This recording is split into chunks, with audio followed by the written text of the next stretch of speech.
makes it cool too to like we're big on like celebrating wins, and like instead of like, all right, we celebrate a win, and it's just like, oh, like if they can understand why it's a win, I think that's a really great step. I am terrible at celebrating my wins, so I'm going to write that down as well, just to remind myself. Terrible at celebrating my wins. Like for me, it's like yep, moving on. Thanks, got it done. Now on to the next thing. And I'm horrendous at celebrating my wins. Yeah, but I'm funny. My wife is way better at it than I am, and I'm grateful for her for like she's like we have to celebrate this. Like we have to even just like let's go get dinner, right? And then it's just little things, and I think that's great because I'm all like you, like all right, what's next? Like but yeah, it does make you kind of like really do enjoy it a lot more. What is going on, everybody? Welcome to the Biz Dad Podcast. Today, I have Aaron Osgood. Really looking forward to having a conversation with him. He's a fellow pilot. Both of us, we challenged each other on the pre-call that we were going to finish our IFR before this recording, and whoever finished our IFR rating, or at least the test, could harass the other one. Well, neither one of us were able to successfully complete that task. So I guess we just get to either harass each other or not harass at all. I don't know what that means, but either way, really looking forward to a good conversation with Aaron. But if you can, Aaron, give us a quick introduction about you, your family, and your business. Yeah, I think we just gave everybody listening to harass us, for not getting that done. So feel free to let us know. But yeah, Adam, man, thanks so much for letting me join here and talk with you and share my story and whatnot. Your podcast really connects, with a lot of what I'm trying to build. I'm trying to build a great business, but also be a great dad, great husband. And it's not easy. And so talking to guys like you and other guys that are going through it and finding what works for them, taking little nuggets here and there. So hopefully that can help with some nuggets too. But yeah, in a nutshell, I'm, Philadelphia based. I live out in the suburbs. I'm married, two beautiful girls.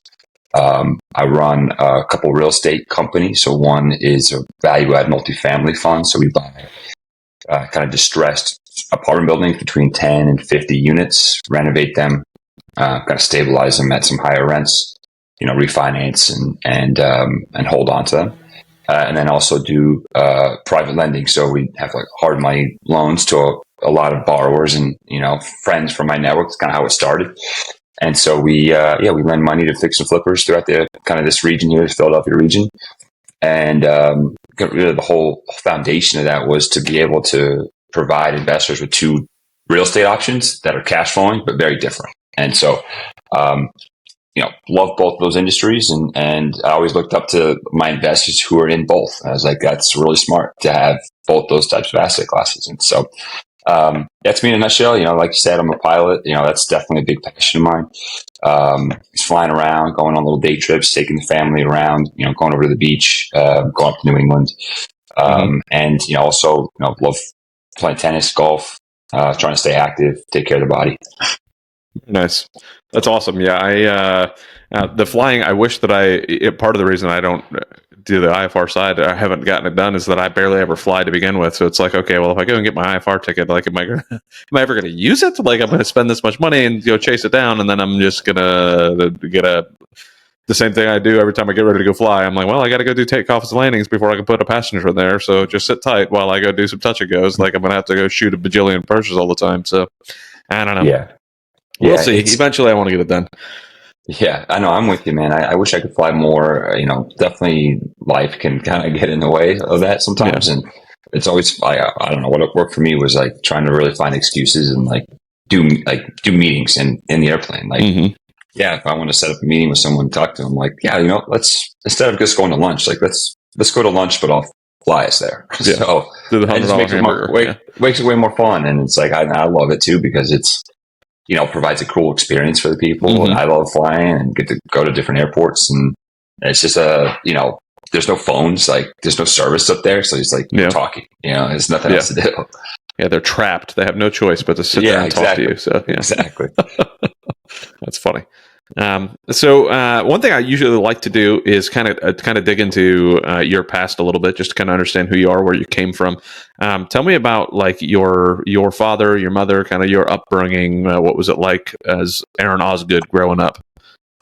Yeah, so I grew up in outside Seattle.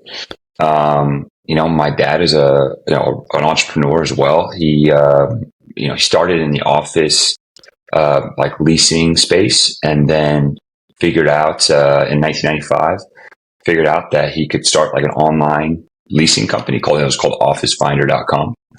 So that was a kind of a shining light, right? I saw entrepreneurism in early on.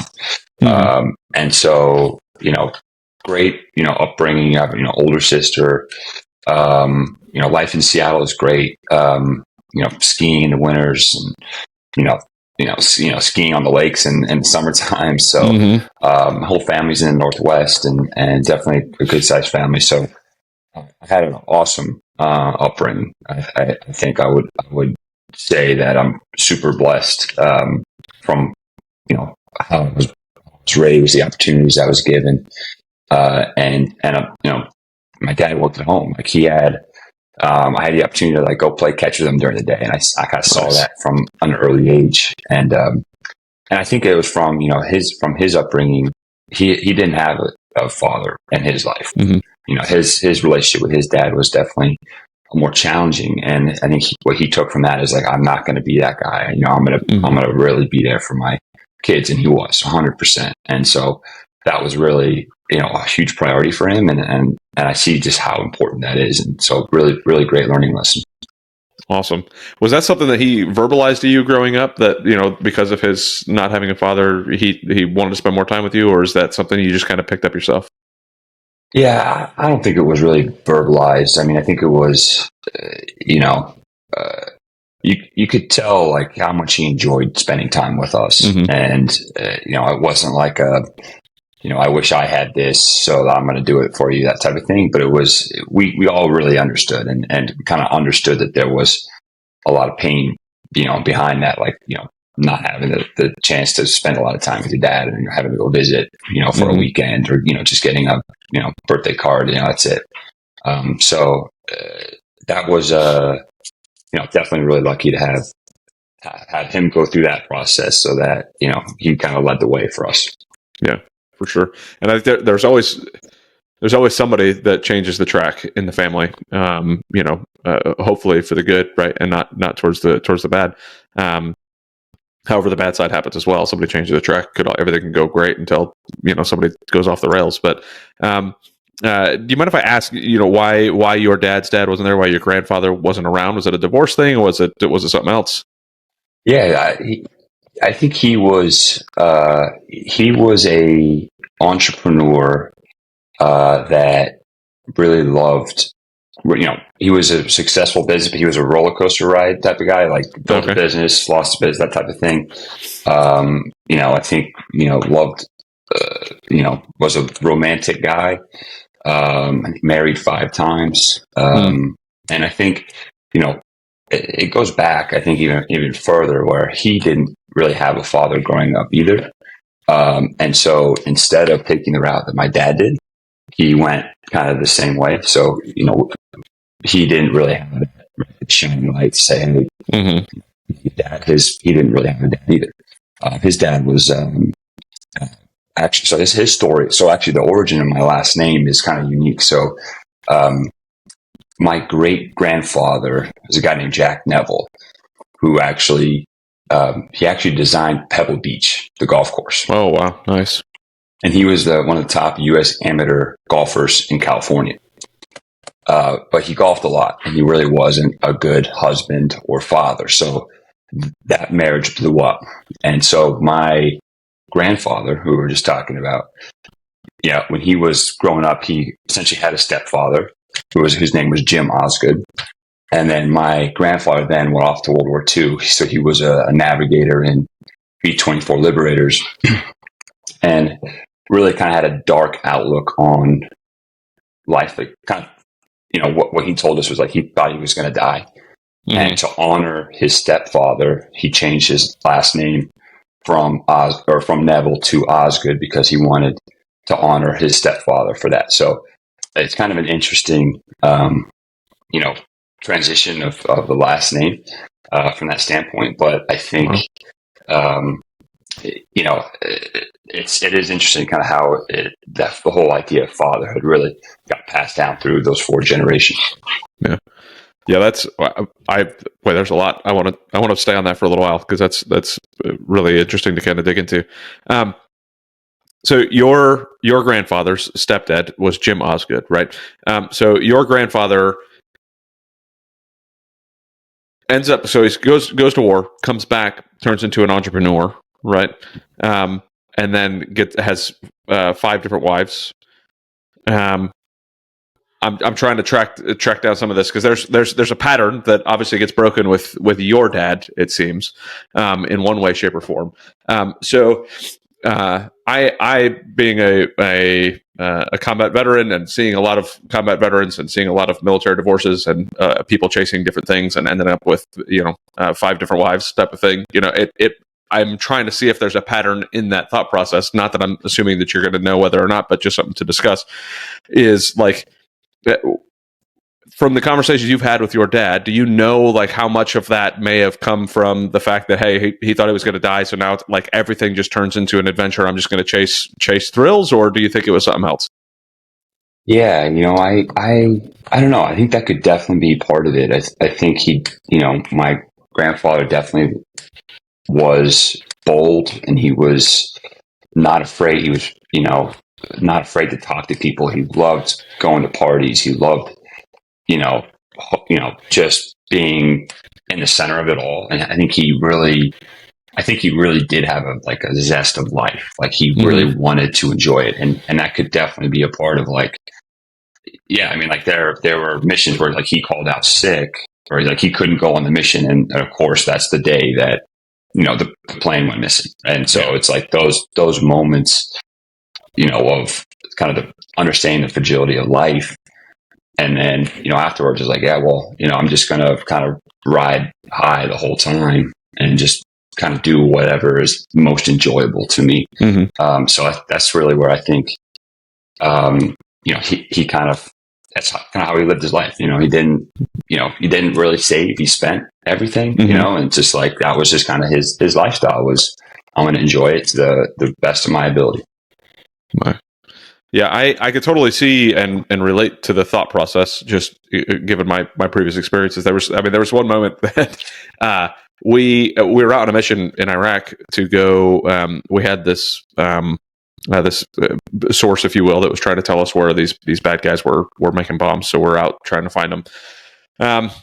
Something happens. We get taken off that mission. We have to go somewhere else and support somebody else who a vehicle that got blown up. So we had to go support them. So we go off, run off, do that, and then we come back the next day. I'm not able to go on that mission because I'm out on another mission with my dog.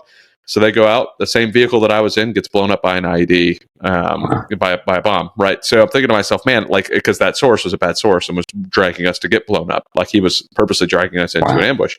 And I'm like, man, those are the moments where you just sit there and go, like, if this other vehicle didn't have something happen that caused us to have to go off, then that would have been my vehicle that gets blown up the day prior. And it's like, man, oh man, like my buddy used to call it, my buddy Brandon used to call it the death lottery because you never knew what was going to happen. Like it was just the lottery of who knows what. Right. And I think that while hopefully a majority of people listening to this don't go through experiences where they have to worry about whether it's a death lottery or not, I think that we can all have moments in our life where we don't think through the process and can jump to one extreme or another, similar to like your grandfather did, similar to what I've seen with a lot of military folks as well, where what the heck, I'm alive, I'm going to go chase everything I can instead of thinking through it and going, okay, well, I'm alive. What can I do now to improve where I'm at? Like I'm here for a reason, and it's not just to go out and spend all my money and do all these things. And I don't really have necessarily a question behind this other than just the fact that it's intriguing to me to kind of talk about it. Yeah. I mean, and it's like something that it's a very unique, extremely unique feeling that you go through. And like, that it's got to be an incredibly like powerful, it's an incredibly powerful process. And the fact that it could happen more than one time, like, it happens like obviously like one time, it seems like, oh, this is a big deal.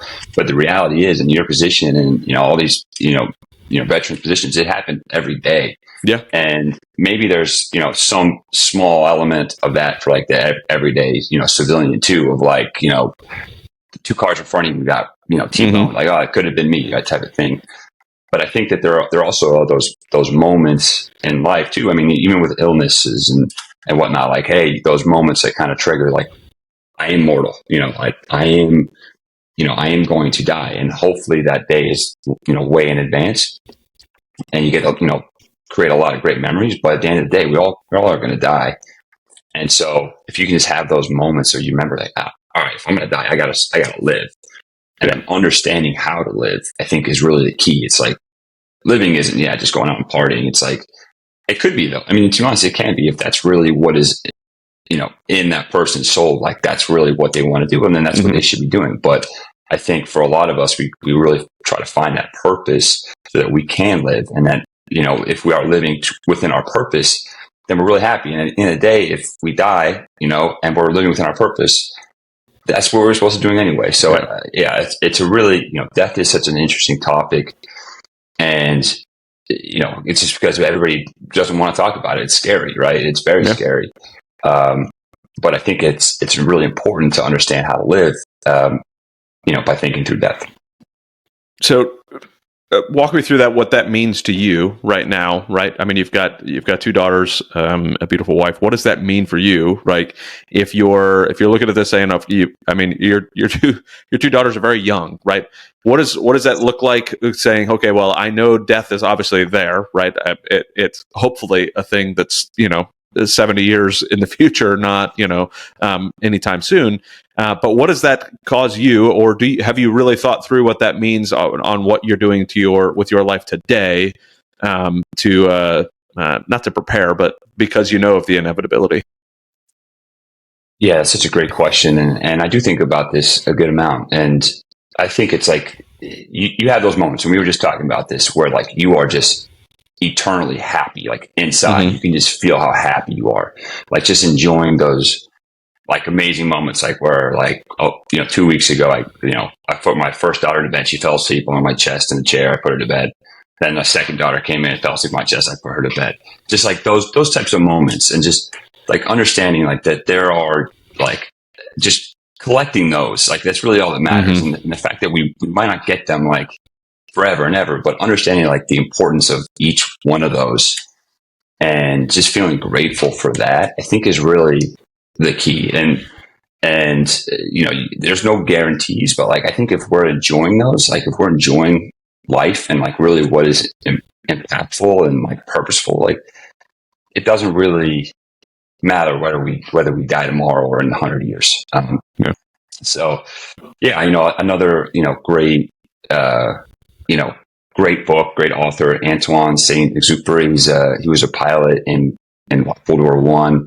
There's a book called Wind, Sand, and Stars, and they talk about it a lot too, because they were flying the males in Africa and over the Andes, and they talk a lot through that. And it's just like, I think if you're living on purpose, it doesn't, the time of death doesn't matter. Yeah, I love that's. I typically go to what is your why, right? And like if you're chasing your why, and you are striving towards that all the time, and that like a true why, right? And I think that's one.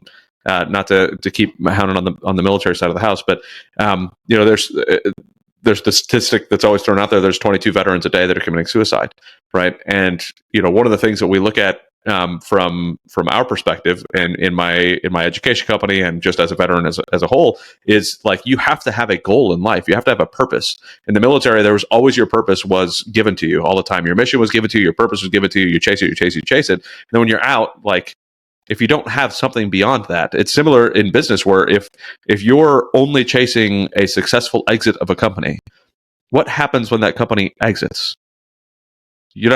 What are you chasing anymore, right? You have to have a lot more behind it. Your purpose in life can't be the dollar bills in your bank account. The purpose in life can't be the exit of a company. There's got to be something deeper. And those moments. I mean, you just said it the same thing right before we started recording. I was telling you the same thing for me last night.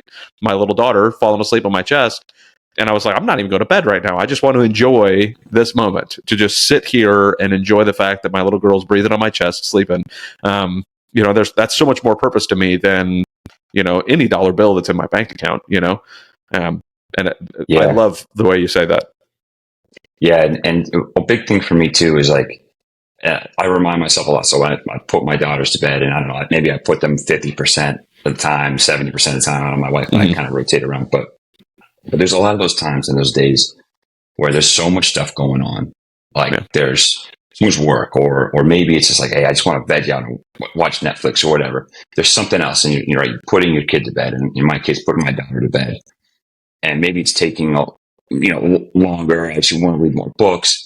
And I always remind myself, like, even like all that stuff, like in reality, there's no place in the world I would rather be than right here. And I'll always, that is the truth. Like in 5 years, I'm going to look back like, hey, those were like the best moments. And I always remind myself, like, anytime I'm really with my daughters and with my family, I'm like, there is no place I'd rather be right now. Like this is 100% the most important time, the most important place for me to be present. Whatever, the work, the TV, that the stuff doesn't matter. Like that, we can do that later, but like focus on like, this is the most important place to be right now. And I just have to, I literally will like remind myself, I'll tell myself that. And then it just resets my brain. Like, all right, I'm back. So that's just kind of a really big thing that's helped me. I think just be more present when the days are crazy. Yep. And boy, aren't they ever when you're running businesses. So, one thing that I'd heard, and I've said it on the podcast before, but I think I'm hoping you'll like it as well, is there was somebody I was listening to, and I really wish that I'm going to have to look back eventually and find out who this was, but that I was listening to, and they were like, there's going to be a time that is the last time your kid asks to sit on your lap, the last time your kid asks to hold your hand, the last time they ask to get on your shoulders. You don't know when it's going to be. You have no idea when it's going to be, but there is going to be a last time that happens, that those things happen. So take advantage of every time that's happening now, because you don't know if that's the last time. And your daughters are young, so it's definitely an opportunity to look at that. I don't know when the last time my little girl is going to be just a baby sleeping on my chest. I mean, obviously I have a baby, that we do have a finite ending to a baby, but to the baby side of it. But I don't know. So I want to take advantage of every one of those moments. So that's something that I know I've missed out on some lasts with my oldest, just not even realizing it, and hopefully one day I'll realize that at least I had enough of them, quote unquote, and I didn't lose out. But so I'm going to go back to your dad again, just to keep retracking. So how did he get? So your grandfather was into entrepreneurship, which I'm assuming is how your dad became an entrepreneur. Is that right? Yeah, I would assume it was just kind of like when you see it, when you're exposed to it, and you realize. I think just even that, just seeing like, hey, like my dad doesn't have a boss, or like, hey, my dad does, created his own thing, like that just realizing that's even possible, I think is the first step, and it's probably the most important step.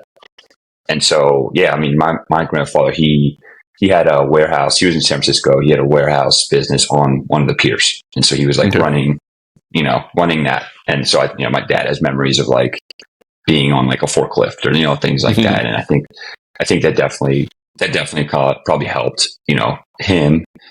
But he also came from, the brokerage side, which in itself is kind of you're kind of your own boss anyway, right? You're kind of commission based. And so, from his point of, I guess he was kind of always, an entrepreneur from that standpoint. I don't think he ever really had a job. I'm not sure. I guess he was a ski instructor for ski patrol in Colorado for college. Nice. But, I think after that, it was all, kind of all working for himself or as like a broker, kind of independent contractor. Okay. And is that kind of where your desires for real estate came in as well? Yeah, I think so. I think back to it. I mean, like I through college, I really didn't know what I wanted to do. I remember,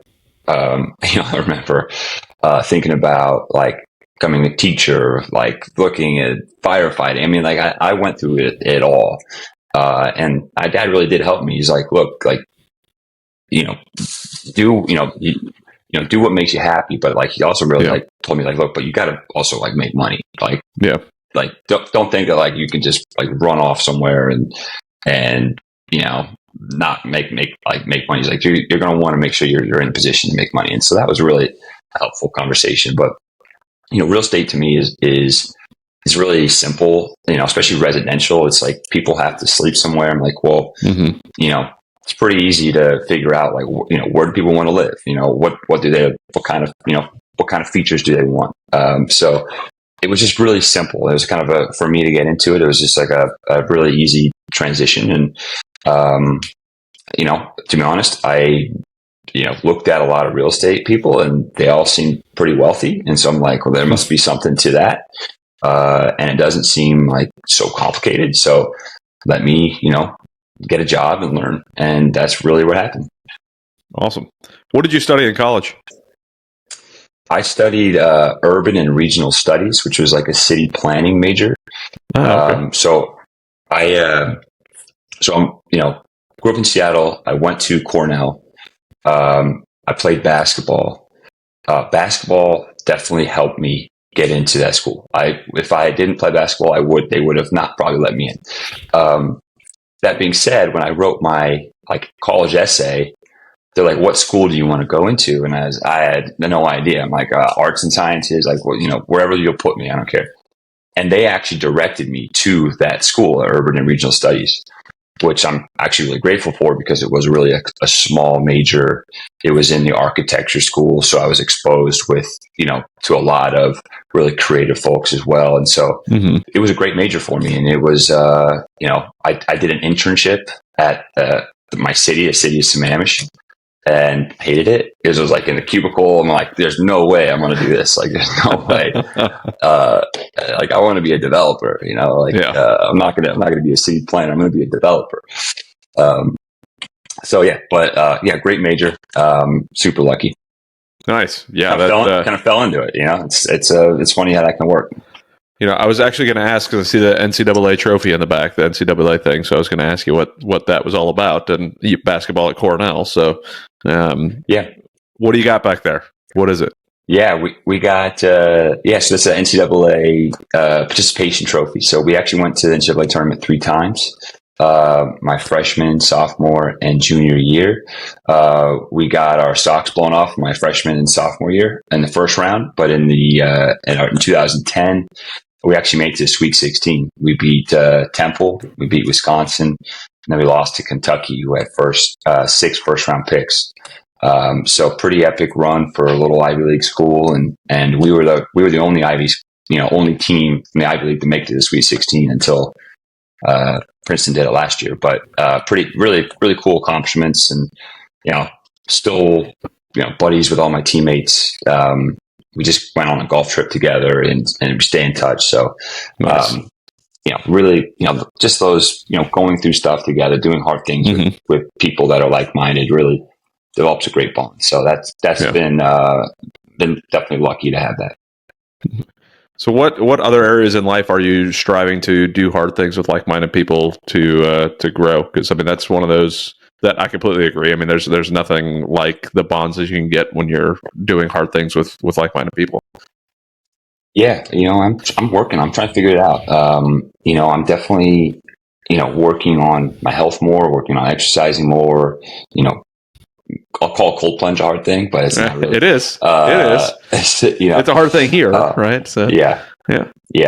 And but one of the big things that I'm working on is really the Misogi plans. Okay. And so that is I did that last year. Like I made this goal to swim across this about a mile lake, and I'm not a good swimmer, and I did it, and it was great. And I loved the process. Like it was whatever, doing it was great, and I felt accomplished. But the whole process of going through it really was inspiring and really helped me get going. But I did that by myself, and so now really one of my goals for this quarter is to figure out what's the next Misogi plan, but also who am I doing it with? And so I have a couple buddies that we're kind of chatting with, and maybe get a few more, but I would love to start figuring out some sort of physical challenge that I can do with some friends where we can train, separately or train together.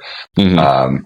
And so that's definitely something that I want to do that every year. I think that's really also like same thing. Like it's a fun way to build friendships. Yeah, for sure. You work on something together. Yeah. So for those who don't know, can you explain what a Misogi plane is? Yeah, I would say it's really something that's, I would say it's something that is really challenging. Like there's probably about a 50% chance of failure is really what it is. And so I just read The Comfort Crisis, and they kind of talked about it here. So it's like there's a 50% chance, like if you train for it, there's a 50% chance of failure. You don't make it. And number two is just don't die.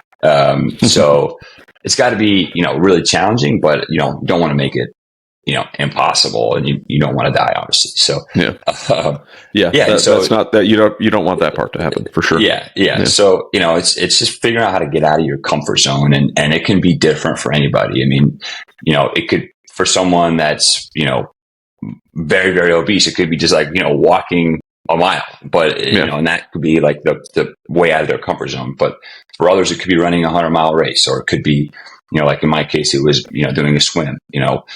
I'm trying to figure out how to wrap aviation into it. I'm like, all right, well, what about like, can I make it in terms of like, can I flying across the country or something like that? But that's not really that hard. There's like, I have a better chance of making it right, more than 50%, I would say, for sure. Yeah. But it could be, I might incorporate something like, I don't know, flying up to Maine and doing some sort of, activity up there. But that's the hard part, is figuring out what to do. Well, I got a visitor. What's up, buddy? You come sit in my lap like you normally do? Rourke waking up from his nap. Oh! Somebody just woke up from their nap. Yeah, that's and then awesome. Brings the doggy in here to share and everything, huh? Thank you for letting the doggy in here. You want to say hi to Mr. Aaron? No. Hey, buddy. Sleepy. Love you, buddy. Yeah. But yeah, I think that I love trying to find those challenges. I've done a terrible job since leaving the military of really trying to challenge myself. Even to call myself out again, we even challenged each other to try to get, not that there was clearly a greater than 50% chance of failing accomplishing our IFR test, right? But even something like that, like I've just been really struggling, and I don't know why, and I don't know what it is that I'm doing that is quote unquote wrong, but I'm really struggling to challenge myself and actually go through with some of the stuff the way that I used to. And I don't know. Have you ran into anything like that where you're, especially since, graduated college or whatever it is for you, that has kind of slowed you down on some of that stuff?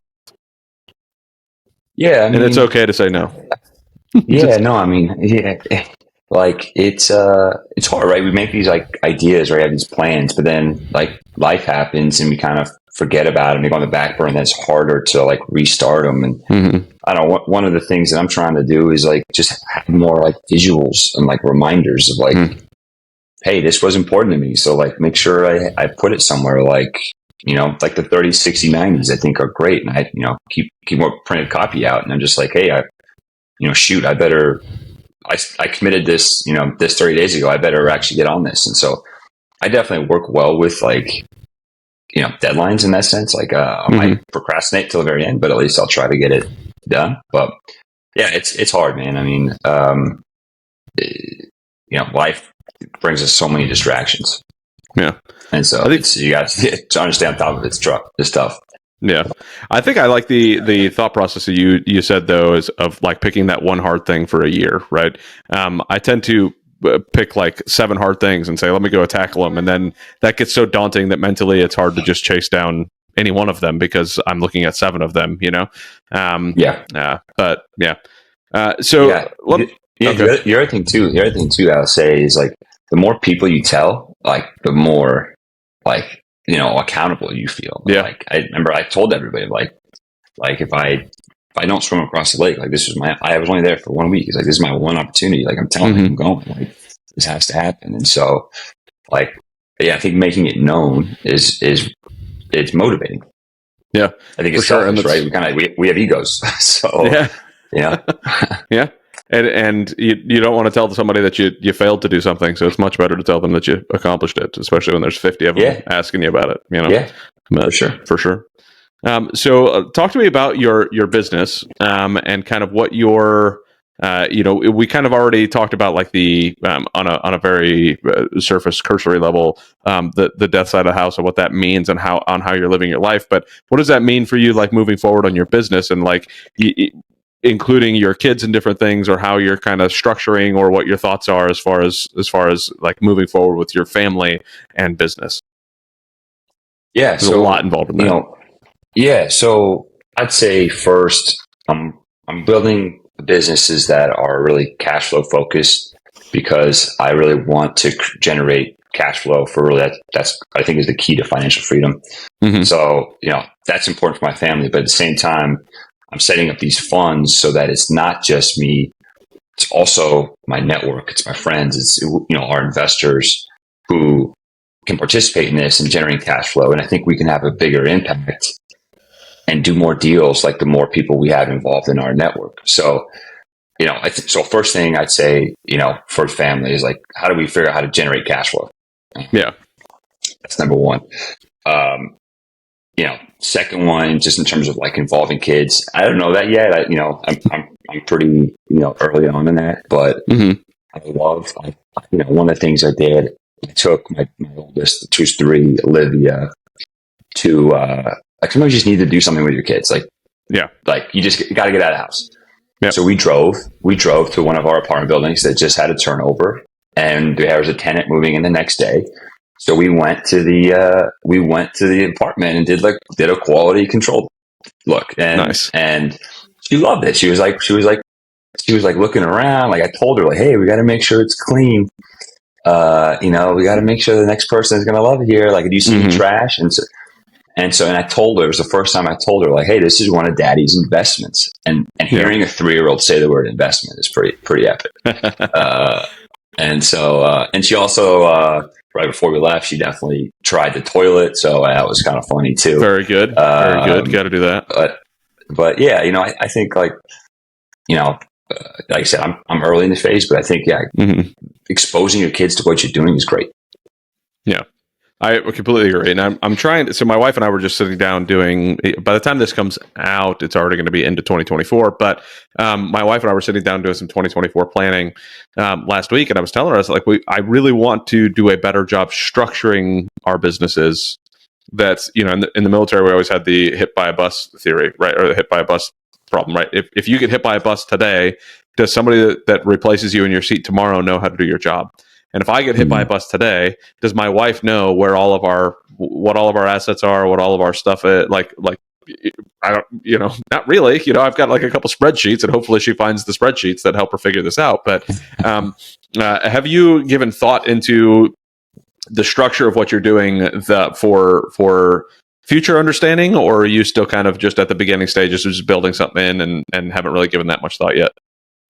Yeah, I think we're still early. I think that needs work, and that was definitely a big takeaway from the last Go Abundance trip. Was like, literally going through that process and understanding, like, hey, do you really want if I were to die, like, do I really want my wife having to go through probate with all these other things? Like, how easy is this transition going to be? Like how are loans going to get paid, right? And just like passwords. And I think we're really taking that step first, is like, implementing LastPass. It's a simple one, just password sharing, and having a master password for all that. And I think my wife and I do a good job communicating. So she's an attorney, and I'm more on the investment side, and so they're very, very different. And we do a good job though, kind of communicating with each other on like, hey, what's going on in my world, what's going on in your world, and I think she understands the business like from a fundamental standpoint. It's not like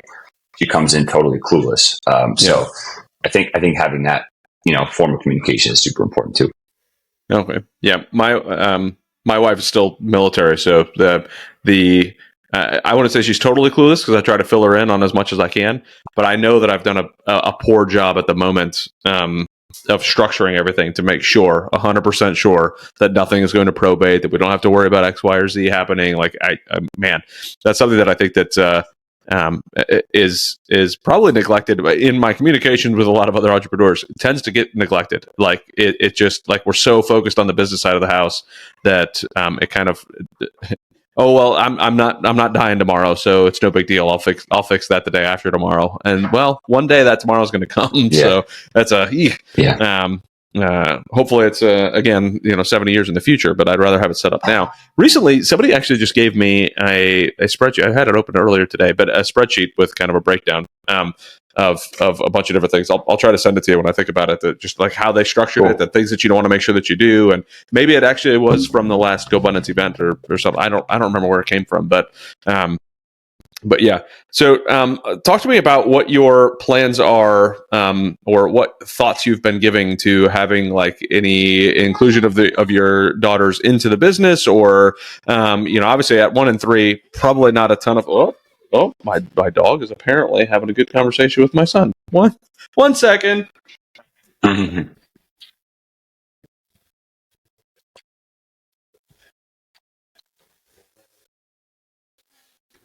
All right. Yes. What was I saying? Just including the daughters in the future. Oh, yes. I know they're like 1 and 3 right now, right? But it doesn't sound like necessarily you were included a ton in the business that your dad was doing, but you at least were exposed to it to learn. What have you taken, and what kind of thoughts are you having now as far as what you experienced versus what you would like your daughters to experience? Yeah, that's a great question. I think I'm definitely in the camp of like, exposing them to the business, kind of showing them what I do, but not like pushing them into it really. Mm-hmm. Kind of letting them, like, I want them to understand money. I want them to understand what a business, like what it takes. They got to understand that, like, there's a lot, growing a team is difficult. Like dealing with people is difficult, but I want them to I want to show them that, like, how fun it can be as well. And how, like, rewarding, financially, but also, spiritually, and just, from a time management space, like being able to have more than 2 weeks of vacation. So just kind of expose them to that I think is important. And I think about it a lot of times too. I mean, my wife is, attorney. She's very, like, I would say she's very, like, driven, and like she has a checklist. She knocks it out. I'm like, oh man, if one of my daughters, like, I always joke, like, my wife would be like amazing if I could figure out how to, like, implement her in mine, because she's like exactly, like, I'm like the opposite. I'm like checklist, like A, and then I'm in like D, or, I'm all over the place. Mm-hmm. Like, oh man, one of my daughters has, like, that, maybe I'll hire her as my COO in the future or something. There you go. But yeah. That's funny. What is your wife thought about the business side? Well, first, what's her focus in law? What does she focus on? So she represents injured workers, so workers' compensation in Pennsylvania. So yeah, she works for one of the biggest workers' comp company here. It's called Palm the Hockey, and I've seen them. She is so, and just kind of to give her a little shout out here. So she definitely is the best female work comp attorney in the state of Pennsylvania, just in terms, and she handles more cases than any other female attorney, because her firm is the biggest, and she's essentially one of the, top attorneys in terms of caseload. So I think that's it's an incredibly, like, I'm like always blown away by that. Like, I think that's so cool that she's literally, there's no other, woman doing what she's doing in the state. And I think she should be really, really proud. And I'm really, really proud. Yeah, that's obvious. Yeah, that's phenomenal. I remember every time I drive around Philly, I see the signs for pond hockey.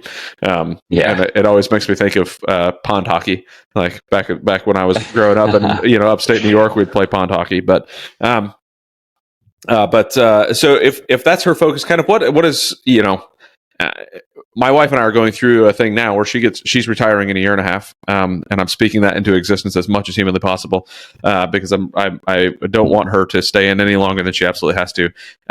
But we're trying to figure out what that future is, and the future is only in a year and a half, right? Trying to figure it out. So, what does that mean for her? Is she going to be involved in the business? Is she not going to be involved in the business? Is she going to be just focused on being a mom? Is she going to we don't really know yet what that looks like. So as you guys are as she's growing in her law firm side of the house, and you're growing on the real estate side of the house, what kind of conversations are you guys having about what that looks like with the kids, what that looks like with the growth, like what kind of trajectory you guys are wanting to do together, versus individually? Yeah, that's so great. And that's, we're working on it, and we don't that's something that we're talking more about now. We're having more of those conversations about hey, how do we, in 5 years when, 8 and 6, we want to make sure that we're around more. So it's all right, how do we set ourselves up for that? And so, my wife, she loves her job. Her mom worked, her entire, childhood as well. And so she saw that firsthand, how hard her mom worked, and her mom was successful. And so she has that driven personality. Mm-hmm. So I don't really, from our conversation, she doesn't really envision a life where she's not kind of working. But I think we're trying to figure out what does working mean? Maybe that's, maybe that's 3 days a week, or maybe it's, or maybe it's 5 days a week, or, can it be from anywhere, right? Can it be remote? Can we be in Europe? Can we be in Hawaii? How do we set it up so that we can do it that way? And on the investment side, I think it's, really setting it up for that, building that cash flow so that, if we needed to, if we wanted to, we could just, be done, right? And just kind of have our cash flowing properties or loans and, from that standpoint too. But I think we see visions and potential to really make it,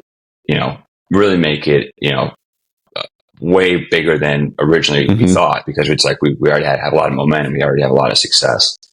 And so can definitely see it growing really quickly. Okay. What kind of, walk me through how you would want that conversation to go when you're whether even if you walk me through the actual conversation or maybe what your future conversation is wanting to be, what that looks like for actually preparing and sitting down strategically, how do you guys foresee sitting down to actually make these discussions? Because if she's growing like crazy and she's ready to take over the firm, right, and in a theoretical situation, and you're dude, we already have, now we're on our second $100 million fund, third $100 million fund, that's a lot of stuff going on. So how do you picture chasing that down? Because again, it's you have to have a purpose. So what is your guys' purpose, and B, how do you foresee that purpose continuing to grow? I'd say we're both ambitious people, but we're also very, very cognizant of spending time with our kids. We're pretty good at shutting down and making sure we're spending the right time with our kids and whatnot. And so I think we're really family first. I mean, I think that's definitely, incredibly important to us, where we're not going to sacrifice, no matter how great work is or whatever the potential could be. The family is going to come first. Our daughters are going to come first, and so we just want to set ourselves up so that we can be there, and that we're, using, all different tools that we can work from anywhere. So, and in terms of setting up those conversations, I mean, I think about that a lot. And in the past, I would randomly at dinner just bring it up, hey, what are your core values? Or I'd learn something at a conference, right? And regurgitate it randomly. And I think what's better is doing it planning a date night and being hey, I'd love to talk to you about this, X, Y, and Z. I'd love to talk to you about, for us, I'd love to talk to you about childcare at our next date night. What should we do? Our kids are in daycare. All right, maybe we should get a nanny, or maybe let's get an au pair, so different strategies, around that. Same thing with, I think the idea of, like one thing we did on my back, right? We talked about like bucket list items, but in age brackets. Yeah. We did that together. We kind of scheduled a date night where we, spent an hour together talking through that. And, it's great for me, hearing what's important to her. And like, all right, it's like, she really wants to go on a, girls trip with her, with my daughters, just the three of them to Europe. It's like, okay, well, like how old, what's the ideal age for them to do that? It's like, oh, maybe like, as teenagers. So it's like, all right, well, in our 40s, let's make sure that like that's a priority. So I think just even talking through that and setting that up is a lot of fun. I think the more you can kind of plan ahead and then have like really thoughtful conversations, it's a lot of fun. I think my wife and I are just now starting to do that. And I'm guessing you're a decent amount, well, maybe 5 or 6 years younger than me, just based off of the time you said you were in college. But I think you're well ahead on the fact that you have a 1 and 3-year-old. So we're sitting here with an 8-year-old, and my wife's getting ready to retire after 20 years in the military. And I'm thinking to myself, man, we have a lot of planning that we need to do. And I love the time bracket. I was talking to somebody about that recently on one of the more recent podcasts about there are certain things you can only do in a certain window, in a certain window of time. So plan those things out so that you can actually do it. And now we're starting to do that now, where we're really, that 2024 planning meeting I was just telling you about, that was one of the first very intentional times I'm sitting down, because I kept doing the same thing you were doing. I'd come back from a conference, or I'd have an idea. I'd be like, Raquel, what do you think about 10 years from now? And she's like, what? Like, I just got done making a bottle. I'm in the middle of trying to eat a steak. Like, what are you talking about? And it's like, man, Adam, like, just because it's popping up in your brain and you're all excited doesn't mean that it's the right time for the conversation. Yeah. But I think the intentional planning is by far key on where we need to be going with the family. And I mean, I would really like to include. So we're doing Fambundance in February or January, and I know one of the first Fambundance trips I went on, we did that. Like, we sat down with a big poster board and kind of like cutting things out, and what do you want on the goals, and where do you want to be with the family, and how do you want all these things to go. So I really want to be able to include like this guy into those conversations. Can you say hi? Yeah. In being able to build all of that stuff out, like what things does he find to be important before I hit 10, Daddy, I want to be able to do whatever. Okay, well, let's see if we can figure out how to put that in the plan. But yeah, that's cool. We just my wife and I just read the book Family Board Meeting by Jim Shields, and we read it together. It's whatever, it's 100 pages. It takes you an hour, maybe 2 hours. But yeah, just those are really helpful too. Like for sure, that one-on-one time, so you can kind of get to know each other, and then whether it's like your spouse or your kids, like it's so important. Yeah, I've done I put those in my calendar, and I've done a terrible job at actually doing them, because it's like I put them in my calendar, and then which I shouldn't put them that far in advance. I should have like a space or something. But like trying to implement those family board meetings or those one-on-ones, it's like I put it in the calendar, and then I failed miserably at doing it, because you never know until the week before when some other thing comes up or some conference goes, and it's putting that priority in there and making sure that you're preserving that time. And you need to hold me accountable to taking you out every quarter and spending a day with you, just me and you. What do you think, bud? What's the next one with you two? Where are you guys going? What does he want to do? Wrong ear, buddy. All right. So if we were to spend a whole day together, like a whole day, what would you want to do? Just me and you.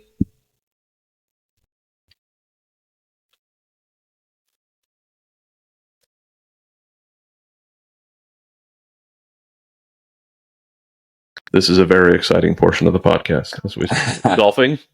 Okay. Where would you want to golf?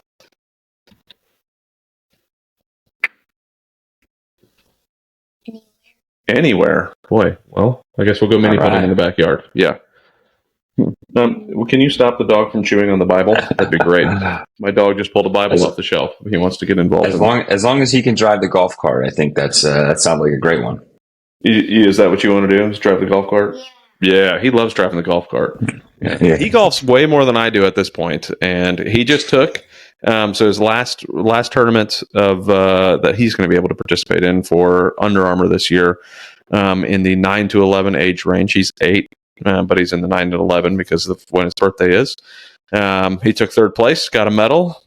So it was pretty awesome. Well done, buddy. Yay. Nicely done. And we got really here. Let me just ask you, what do you think was the biggest thing you learned in that match yesterday?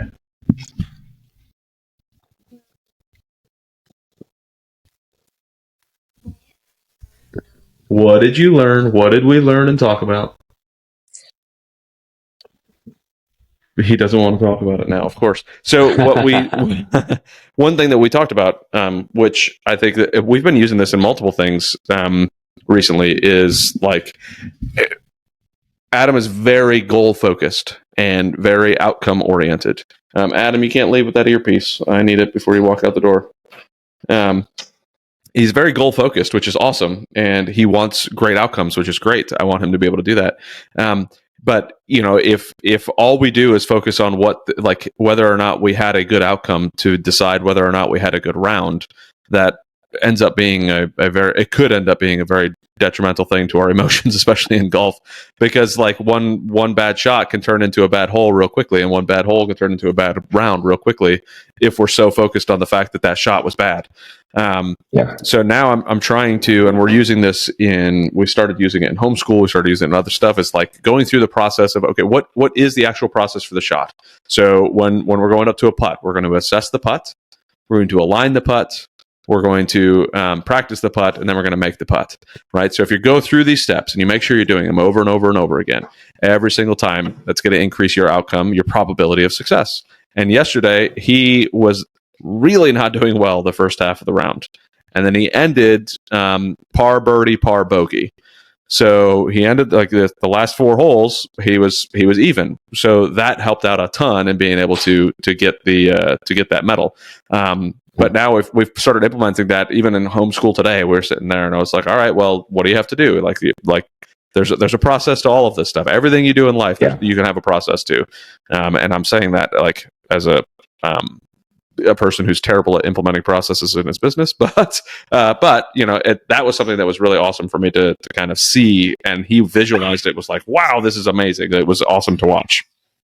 Yeah, that's cool. Especially when it's like when you have that process implemented and you see the results. Like, then it's like, oh, I'm really going to enjoy this process. I think that's awesome. For me, it was super fun to watch because like he was just struggling, and we were walking to the first hole and we were saying a prayer with each other, like, let's help me be the dad that I'm supposed to be, to represent well for him, and help him think through these things. And the first couple holes was not where we needed to be at all, right? And then by the time we're on hole 4, we were really coming around and getting in the right groove of how it was supposed to be. And it was awesome to watch. We got in the car and we did our little assessment afterwards, and he was like, I was like, did you see how much better you did when you started following that? He's like, oh my goodness. Yeah, it was so cool to watch the light bulb moment go on in his brain. I was so excited about it. And hopefully we can stick to doing that. And then of course he ends up walking away with a medal because of it. So it was great. Awesome. Very cool. But, so you're a golfer, right? So are you planning on getting your daughters into sports? You're a golfer, basketball player, I'm assuming other sports. You seem to be a rather athletic kind of guy. So Yeah. I mean, sports I think is just so important. It's just a character building. It doesn't really matter what sport. And, my wife was a tennis player. She was number 1 in New York, really good. I met her at Cornell. She played at Cornell. And so I think, that sports are definitely going to be involved in our house. So yeah, I would imagine by the sounds of things. So, I mean, like, tennis is such a great sport because it's so mental. Mm-hmm. But like I grew up playing tennis. Yeah. Like I grew up playing tennis and I was good. I was really good, but I couldn't handle like the losing part of it, because it's like you work so hard, and then some, guy out across the net beats you, and then you got to like limp off the court and you see your dad just like here, and like, and like, man, like, so that's why I started playing team sports, but back to the daughters. But yeah, I think it's just like exposing the sports, getting them, putting them in tennis, putting them in these sports where they have to, in golf, where they have to, figure it out on their own. They can't just kind of rely on a teammate. But also, like, putting them in team sports as well, I think is crucial for, making friends and understanding the value of a team. And so, I think sports can be huge. We're going to be, still throwing them around all the time, I'm sure. Yeah. But I'm excited for that. I'm definitely very excited. So you actually led right into one of the questions I wanted to ask, was like the your feelings between team sport versus individual sport. Like my sister-in-law and I have debates back and forth. Like she was a big basketball player, loved to be able to play basketball. Thought that team sports were unbelievably great to be a part of, which I also agree. But I also think that the individual sports are great because like it's like there's nowhere for you to go, right? If you did well, you did well. If you didn't do well, you didn't do well. It's on you to figure that part out and make sure that you're accomplishing the task, as opposed to a team. It's always easy to point a finger and say it was somebody else on the team, or, oh, the team didn't do so great, or the, even the same thing with successes. The team did great, but I did terrible, or whatever. So I'd love to hear your thoughts on team versus individual sports on that. Yeah. And I was thinking, like, I would love to look at like stats of, like, if you pulled all the CEOs of, Fortune 500, and it was like, which one of these or founders or whatever, like, did they play individual sports or team sports? Because I think that there's a great value in both, but there's something about that team sport where, like, you realize that it isn't all about you, and that, like, you have to do your part and you have to lift other people up. And if you just have that mindset in life, like, you're going to be a leader. Like, you're going to build cool stuff. Like, you're going to be a winner, like, regardless. So I think having that part of the team sport is crucial, and expose them to that. But like you said, I mean, if you can excel in an individual sport, you're going to be mentally tough because you are your biggest critic all the time. And if you can overcome that, and you're constantly like self-talk, whether it's golf, tennis, like, you're coaching yourself. Like, you don't have like someone in there like telling you what to do. It's like you're literally coaching yourself the entire time. So if you can get really good at that, like, that's also incredibly powerful. So that's why I think I got lucky, was because I talked to myself a lot. Maybe it kind of broke me a little bit, right? Because I ended up quitting tennis, but you go through that and you kind of learn how to talk to yourself. You learn how to motivate yourself. And, I think a lot of kids don't get that. And so I think a lot of times too, like, it's a lot of like, it's great just being out there, but I think there definitely has to be an emphasis on, like, creating success through these team building activities as well. Yeah, I think that I completely agree. I think on pretty much all of that, honestly. Like, boy, can I get the dog out of here, please? Dog is driving me bonkers today. I thought it might have been in the world. Some drumming or something. That's dog. He's like, over here. He's on my treadmill desk, like, itching himself. I'm like, what? So like, that's his nail going across the treadmill. I'm like, what in the world is going on? The joys of working from home, right? So, I don't know. I'm still struggling. Adam wants to do a couple different team sports. He really wants to get back into hockey. We were playing hockey for a little while, but COVID had kind of ruined that, and we just haven't gotten back into it again. It's a bit of a hoof, and golly, it's just a pain. But I do love having the sports side of the house, and I love being able to play with them. And like, him and I just being able to go spend time doing hockey or doing golf has been just great. Like, I'm walking around his caddy. We've got like a little caddy bib. It's got his name on the back of it. I get to put a little card. It's so much cool. Fun. It is so much fun. And his partner yesterday was an 11-year-old girl. And, she's out there. The two of them were just having a blast together, sharing candy with each other and sharing tips with each other. And it was so much fun to watch, just, watching them play. And there's another thing that Adam does that has, like, it's a team golf. It's basically like a scramble with a bunch of other kids, right? So there's, it's a team of 3 and they go out there and do a scramble. It's fun to watch, but cool. But yeah, I love being involved in all of that and going out and, enjoying that time. Even though I don't actually get to do the golf as much. I wish I did. But what's so amazing about like tennis and golf is that they're lifetime sports, and they're outside, and so like that's, my dad and his dad, like they like revitalized their relationship, when my dad was in his 40s. A lot of it was because of like tennis. And my grandpa, he played until he was 90. He played tennis like so long. Yeah. And so especially like you can play, like I still play tennis with my dad. Like you don't really, for some of these other sports, like you don't really get that opportunity. And so I think that makes like those like tennis, golf, like just even more special, because like you have a lifetime of golf with your son now. Like, and that is, that's just you and him and whoever else just being outside for 4 hours. Yeah. Like that's, the golf doesn't really even matter. It's just the fact that you can be out there together. You have an excuse to be together and being outside. For sure. So I think that's where like those sports are really powerful, especially with kids. That's one of my bucket list things is me, my 2 boys, and my dad. The 4 of us go and play the Robert Trent Jones golf trail and just bounce around, just go all the way. Cool. I really want to take my dad to Scotland as well and take him on a golf trip out to Scotland. So I think that would be a really good time. But, that's great, man. Yeah. That's great, man. Put it on the calendar, man. I know. I was just like, given what we were talking about before, I mean, there's only a certain window with my dad. I mean, he's not exactly, a spring chicken. So I've got to, if I'm going to do it, we've got to put it on the calendar and make it happen.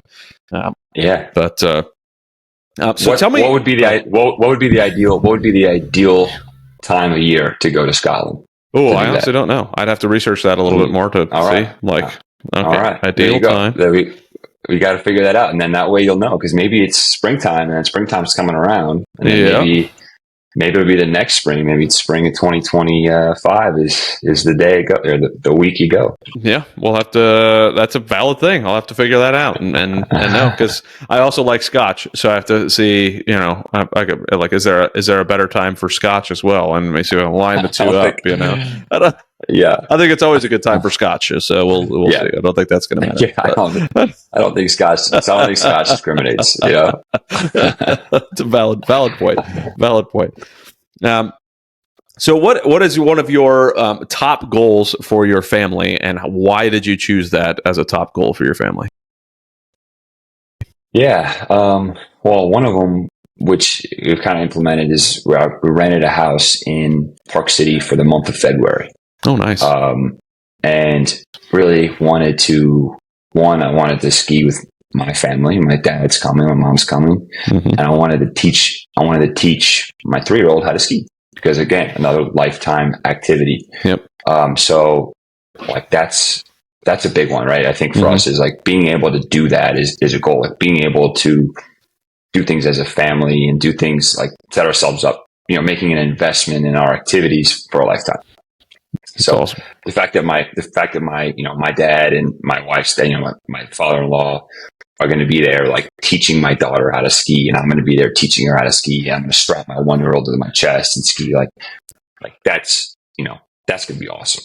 Yeah, that's going to be freaking awesome. And also, like I have work to do. Like I got to figure out how to do that, but also still run the funds. Make sure I do it. I mean, maybe I have to fly back occasionally, to take care of certain things, but I also have to set myself up, put the systems in place so that I can work there. But also, spend some hours and ski, with my family, and then take some days off completely as well. But, setting myself up for that type of life. And my wife has to do the same thing. I mean, she's, we're kind of booking it, right? We pay our deposit. And it's like, all right, now we got to figure out how to do it. Yeah. Like now we got to make sure we can do it. Yeah. Now it's real. Like there's only one way. Like you got to burn the ships, right? It's like, we're going to figure out how to make this work. Yeah. And so I think just, creating more opportunities like that, I think is really what we're working on. I think the statement you made, making an investment for like lifetime type stuff. I mean, you can't go wrong with those types of things for sure. What is one thing that you would love to maybe rephrase that? What's one thing you never want to have happen? Maybe something that you've seen some other family go through. Maybe it's seen something that that you had to experience when you were a kid that you said, I'll never let my kids have to go through this. What is one of those things that that maybe you're running away from as opposed to running towards? Yeah, it's such a great question. Yeah, that's a really good one. Yeah, I mean, I I think I was so lucky. I grew up in a loving household where I feel like I had unlimited time with my parents. I probably was avoiding it as much as I could, but, I was lucky that, my parents are still married. Um, you know, by obviously my dad's dad, 5 wives, but on my mom's side, married 60 years. And so I've kind of been exposed to a lot of really healthy relationships. And I want that to be my life as well. I want my girls to see, I want them to see me as a great standard of a man, right? Yeah. I want them to see me, kiss my wife and take care of her and show love and respect. And so I think that's really important, that they grow up seeing men as, in a really positive light.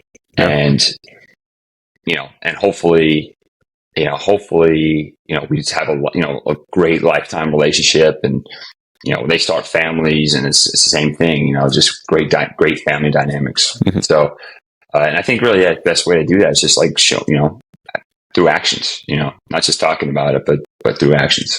Right. Very good. I mean, that didn't really answer my question, but I get it. I get an idea where you're going, right? Because you're not, that's not running away from anything or trying to avoid, but I think that's, in a way it kind of is, right? Because one of my goals with my sons is to raise them to be better men than me, right? That's what I tell them that my job is as a dad. And now, as with a daughter that's only 6 months old, like I had to kind of reframe what that looks like, and it's to raise them to find a man that's better than me, right? And the only way I can do that is to represent that and show them what that looks like. So to your point, and that's something that I would say I'm kind of running towards and running away from. Like, I don't want them to find themselves later on in life going, why didn't dad do this, or where did that go, or like what happened here. So there's two things that I typically am kind of running away from. Is I never want my kids to experience, as odd as it is to say, like making powdered milk, right? Like that, that's a rough moment in life when you're sitting there making powdered milk, and maybe you don't realize it when it's happening, but the fact that you couldn't go afford the regular gallon and you had to go make powdered milk, like I want to run away from that as much as humanly possible and never have my kids have to experience that. But I also want to completely run away from, I see all sorts of 40-year-old boys around instead of 40-year-old men, and it's like I cannot raise boys that don't know how to turn into men, and you kind of hit on something like that just a second ago when you were saying, showing what it is to be a man and respecting your wife and all of that stuff. And I think that's a huge part of it, and just being able to verbalize that, and I talk about it a lot in the church because, like, first off, men going to church is very rare nowadays, it seems, and the church doesn't seem to be pushing men to be men. It's more, just kind of this flowery language in church nowadays. But it's like I really want them to be exposed to what it is to be a man. Like, let's go chop down a tree. Let's go, and not to be like this. Women can't do it either. I would love to teach my daughter how to chop down a tree. Don't get me wrong, right? But it's still, I those are things that I tend to be afraid of, and I don't want to ever. Afraid is the wrong word, but I don't want to end up down the road and not purposefully making sure that those are happening in life. Yeah.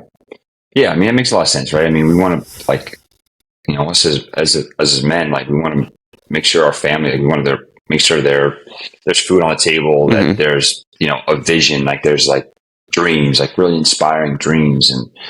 And I think on our side, it's like, yeah, also it's respect. Like, I think, having kids that respect you as parents, as leaders, and are inspired by that, I think is really kind of, I think, our goal is, like, how do we set a standard for our girls to be so inspired that they want to do more? Like, they don't want to, like, it's like, I think because we all see that, like, through our family, it's like, hey, like, this was great, but I think I can do a little bit better. And then they should be thinking that the whole time, like, yeah, this was great, but I can do it, I can 10x that, or I can do whatever it is. And so I think just keeping them inspired to just keep being better and do something cool with their life. How do you see yourself inspiring your daughters? Yeah, I think it's like just like having like verbalizing dreams, like verbalizing, hey, I really want to do this, like, and then accomplishing that. I think that's a huge part of it, of like taking action, and maybe not even always accomplishing it. Maybe it's just taking that action of like, it's more than like, life is more than just like, I want to like build a company and whatever, sit on the beach. I think it's just like, all right, why do you want to build a company? Or like, what are these certain steps? Or, where do we want to go? But, how do we want to give back? Like, how do we want to align ourselves with charity? Things like that. So, I think just being able to like, and it's so much like in a company, right? You want to have a vision, and you want to be able to articulate that vision. And I think if you can do that with your kids, as too, for your family, I think that'll show that like, hey, look, we're inspired, we're driven people. Like, you should do the same thing. Yeah, I wrote that down for sure. Verbalizing your dreams and accomplishing them, letting your kids see that.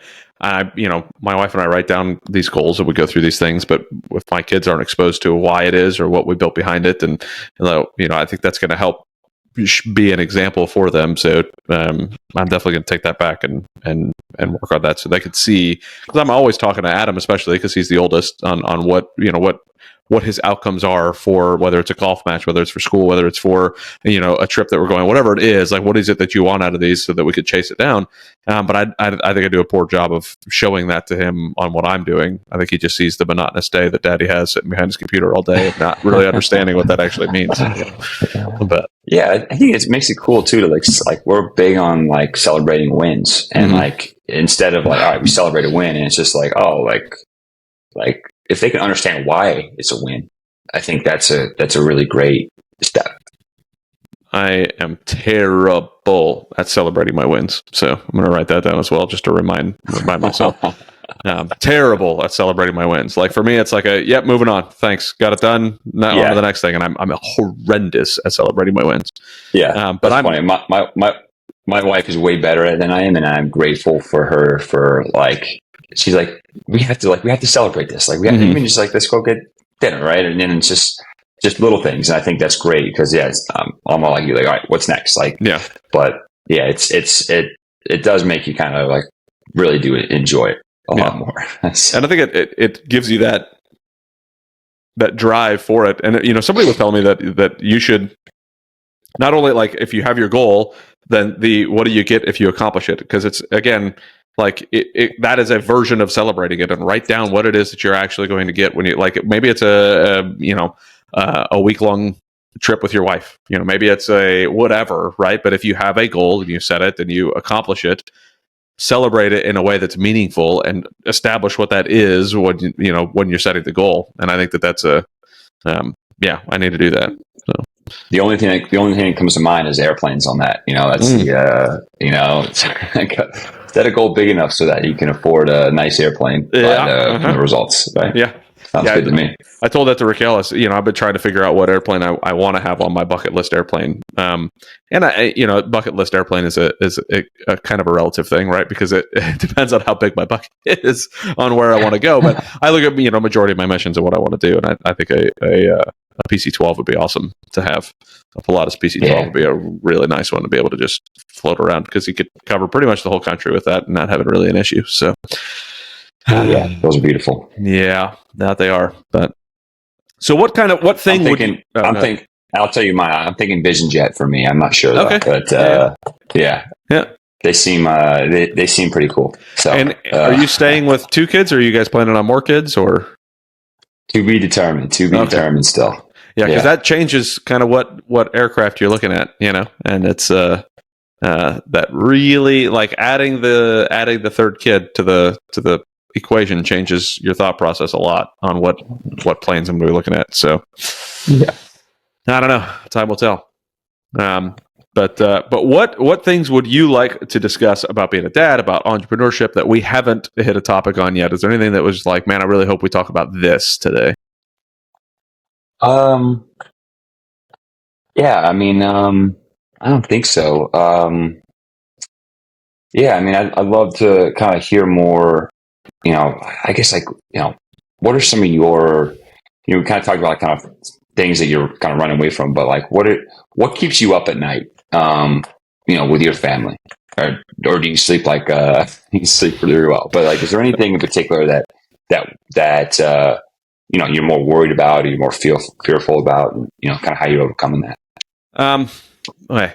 I think that kind of thus far has gone in stages, right? Which I think is kind of normal, anyways, right? So when I was still in the military, we had 2 kids when I left the military, and now we have 3. But when I was still in, it was like, well, yeah, where am I going to get sent next? What's going to be happening? Am I prepared to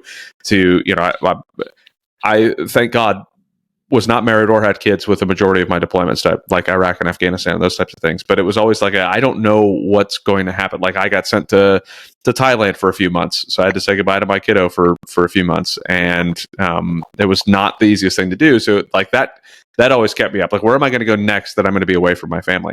Which I don't have that as much now. Now it's more like, this is all on my shoulders. I don't get a steady paycheck every 2 weeks anymore, like the military gave me. And it's like, okay, well, now it's like, am I setting the businesses up well enough to make sure that I'm leaving a legacy? Because that was one thing that my wife and I wrote down, that I added to our thing, that I want a legacy for our family. Not like, it doesn't have to be like a legacy wealth type of thing, but a legacy meaning like the name Adam Labar means something in my family, that things changed here, and that it's going to continue trending downwards to the kids. So that kind of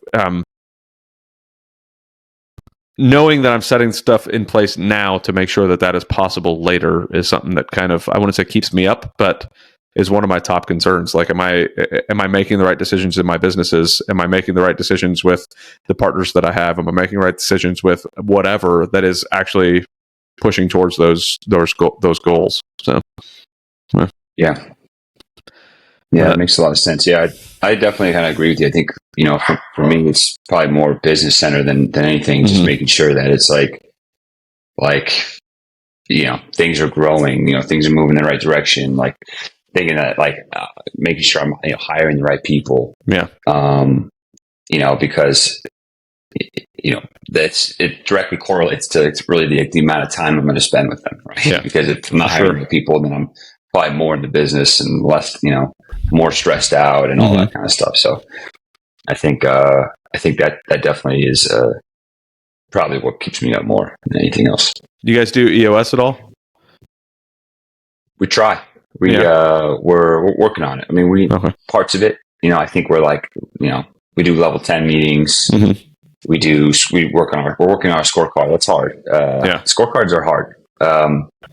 And org charts, or what, accountability charts, kind of vision stuff. But we're kind of slowly implementing. We're probably about maybe a year into it, but it's definitely helped.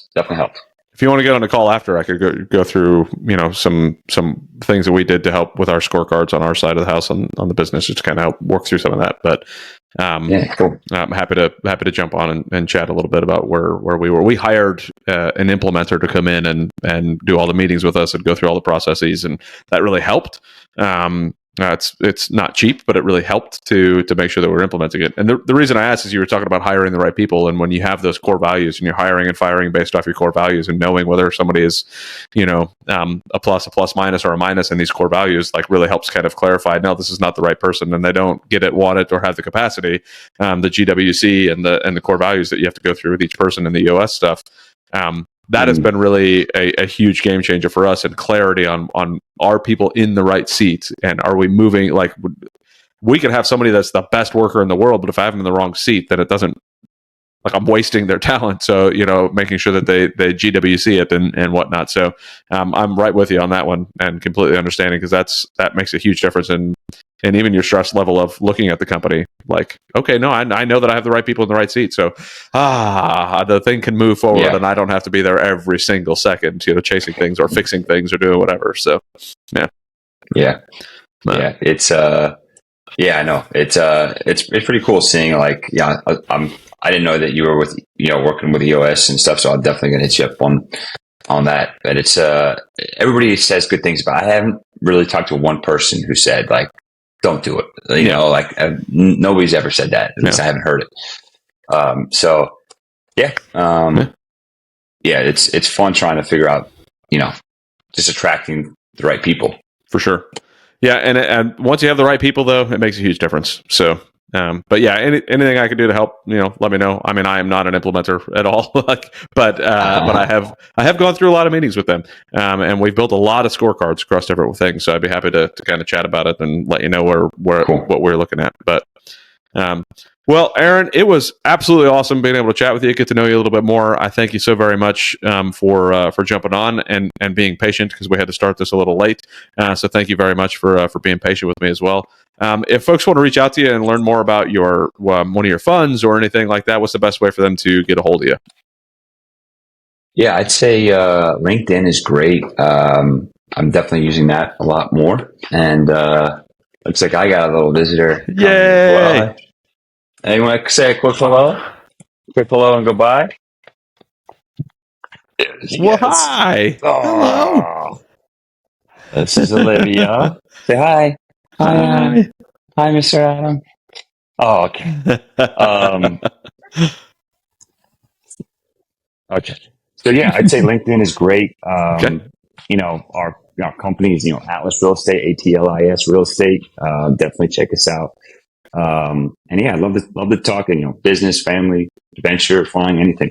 I just love connecting with people and like-minded people. If anybody's got any good, shogi plans, let me know. There you go. I like it. And if you're near the Philly area, it sounds like you could set up a business meeting and maybe it'll be in an airplane. So that's a plus. 100%. I'll happily fly to you too. I'll pick you up somewhere. That's awesome.